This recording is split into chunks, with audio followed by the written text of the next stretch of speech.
আবাসিক ভবনে বাণিজ্যিক কার্যক্রম অপসারণ নিয়ে রাজধানীর বনানীতে অভিযান চালাচ্ছে রাজুক। এই অভিযানের সাথে আছেন সহকর্মী সাজিদ সরকার, তার কাছ থেকে জেনে নেব অভিযানের খবর।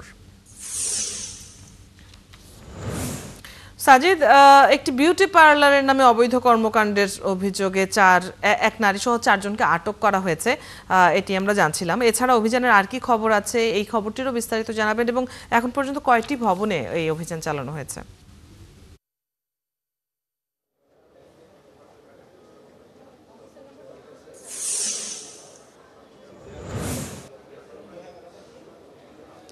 অদিতি, এখন পর্যন্ত 3টি ভবনে অভিযান পরিচালনা করা হয়েছে।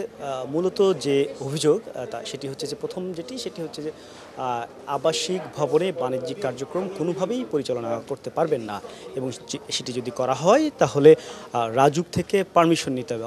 অর্থাৎ আবেদনের প্রেক্ষিতে সে আবেদন যাচাই বাছাই করে তারা যদি মনে করেন এটি বাণিজ্যিক হিসেবে ব্যবহার করতে পারবেন, তবেই কিন্তু আসলে সেটি দেয়া হবে। এবং সেই অনুযায়ী এই মুহূর্তে আমরা দেখছি যে হোটেল আমারি 41 নম্বর সড়কে সেখানে কথা বলছেন, এবং রাজুকের পক্ষ থেকে এখন পর্যন্ত যে ব্যত্যয় ঘটেছে সেটি হচ্ছে এই ভবনটি আবাসিকের ভবন ছিল। পরবর্তীতে তারা 2020 সালে বাণিজ্যিকের আবেদন করেছিলেন, কিন্তু সেটি কিন্তু এখনও বাস্তবায়ন হয়নি। একই সাথে তারা 14 তলা ভবনের পারমিশন নিয়ে 17 তলা বিল্ডিং কিন্তু করে ফেলেছেন, যার ফলে এই মুহূর্তে নির্বাহী ম্যাজিস্ট্রেট এখানে রয়েছেন। তিনি আসলে কি রায় দিবেন আমরা একটু বিস্তারিত জেনে আসতে চাই। বেশ কয়েকটি ভবনে অভিযান পরিচালনা করেছেন, এখানে রয়েছেন রাজুকের নির্বাহী ম্যাজিস্ট্রেট। একটু জানতে চাই এখন পর্যন্ত আসলে কি ব্যত্যয় পেয়েছেন আপনার বেশ কয়েকটি জায়গায়? জি, আমরা আসলে যে এখানে অবস্থান করছি এটি আমাদের রাজুকের একটি অধিগ্রহণকৃত জায়গার উপর এই প্লটটি আমরা সৃজন করে আমরা এটা বরাদ্দ দিয়েছিলাম। এটি আসলে আবাসিক প্লট। তা আপনারা জানেন যে আমাদের ইমারত নির্মাণ আইনে স্পষ্টভাবে বলা আছে যে আবাসিক প্লট বা আবাসিক ভবনে অবশ্যই আবাসিক কার্যক্রম পরিচালিত হবে। বাট এখানে যে হোটেল আমারি, ওনারা এটি বাণিজ্যিকভাবে ব্যবহার করছিল সে 14 সাল থেকেই। তো এটা আমাদের দৃষ্টিগোচর হওয়ার পর আমরা যখন ওনাদেরকে জানাই, ওনারা পরবর্তীতে এটিকে বাণিজ্যিক করার জন্য আবেদন করে আমাদের কাছে, এবং আমরা সেই হিসাবে আমাদের কমার্শিয়াল কনভার্সন একটা ফি আছে এই প্লটটির জন্য, সেটি হয়েছিল 12,94,50,000 টাকা। এবং তারা যেহেতু 14 সাল থেকেই আমাদের আবেদন করে, তারা 18 বা 19 সালে 14 সাল থেকে তারা যেহেতু অনুমোদিতভাবে বাণিজ্যিক ব্যবহার করছে, সেক্ষেত্রে আমাদের জরিমানা আসছিল 7,78,22,334 টাকা।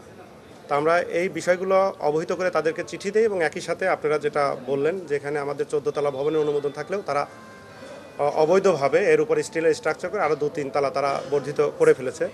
তা আমরা আমাদের কর্তৃপক্ষের বোর্ড সভায় সিদ্ধান্ত হয় যে তাদের এই কনভার্সন ফি, জরিমানা এগুলো পরিশোধ করা, এবং একই সাথে অবৈধ যে স্থাপনা আছে সেগুলো যদি তারা 1 মাসের মধ্যে অপসারণ করে রাজুককে অবহিত করলে তাদের বাণিজ্যিকরণের বিষয়টি রাজুক বিবেচনা করবে। এই মর্মে আমরা তাদেরকে চিঠি দিই, কিন্তু পরবর্তীতে তারা মন্ত্রণালয়ে আরেকটি আবেদন করে যে তাদের যে জরিমানা যেটি আসছে এটি মওকুফ করা যায় কিনা, এবং এই কনভার্সন ফির টাকাটা তারা 60টি কিস্তিতে পরিশোধের জন্য মন্ত্রণালয় আবেদন করে। তৎপ্রেক্ষিতে মন্ত্রণালয় আমাদেরকে বিধি মোতাবেক ব্যবস্থা গ্রহণের কথা বললে আমরা পরবর্তীতে কর্তৃপক্ষের আরেকটি বোর্ড মিটিংয়ের সিদ্ধান্ত নেই যে তারা যদি অবৈধ স্থাপনা নির্ধারিত সময়ের মধ্যে অপসারণ করে রাজুককে অবহিত করে তাহলে তাদের এই আবেদনের বিষয়টি আমরা বিবেচনা করব। কিন্তু সেই 19 সালের